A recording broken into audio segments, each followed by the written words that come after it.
أعوذ بالله من الشيطان الرجيم.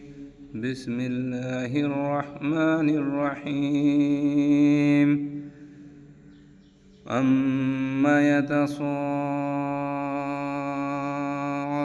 عن النبأ العظيم الذي هم فيه مختلفون كلا سيعلمون ثم كلا سيعلمون ألم نجعل الأرض مهادا والجبال أوتادا وخلقناكم أزواجا وجعلنا نومكم سباتا وجعلنا الليل لباسا وجعلنا النهار معاشا وبنينا فوقكم سبعا سدادا وجعلنا سراجا وحاجا وأنزلنا من المعصرات ماء صجاجا لنخرج به حبا ونباتا وجنات ألفافا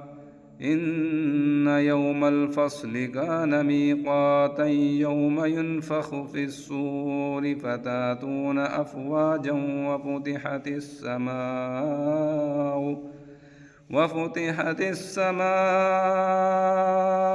فكانت أبوابا وسيرت الجبال فكانت سرابا إن جهنم كانت مرصادا للطاغين مآبا لابسين فيها أحقابا لا يذوقون فيها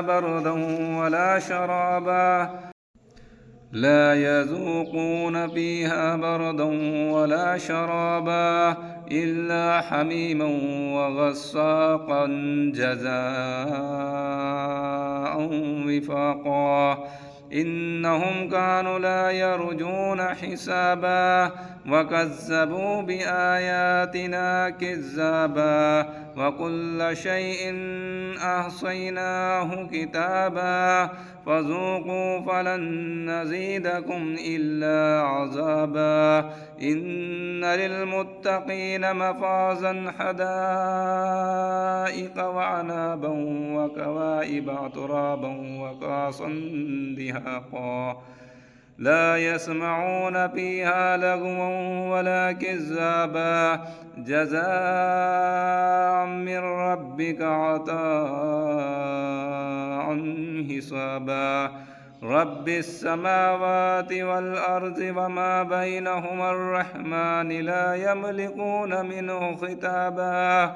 يوم يقوم الروح والملائكة صفا لا يتكلمون إلا من أذن له الرحمن وقال صوابا ذلك اليوم الحق فمن شاء اتخذ إلى ربه مآبا إنا أنذرناكم عذابا قريبا يوم ينظر المرء ما قدمت يداه ويقول الكافر يا ليتني كنت ترابا.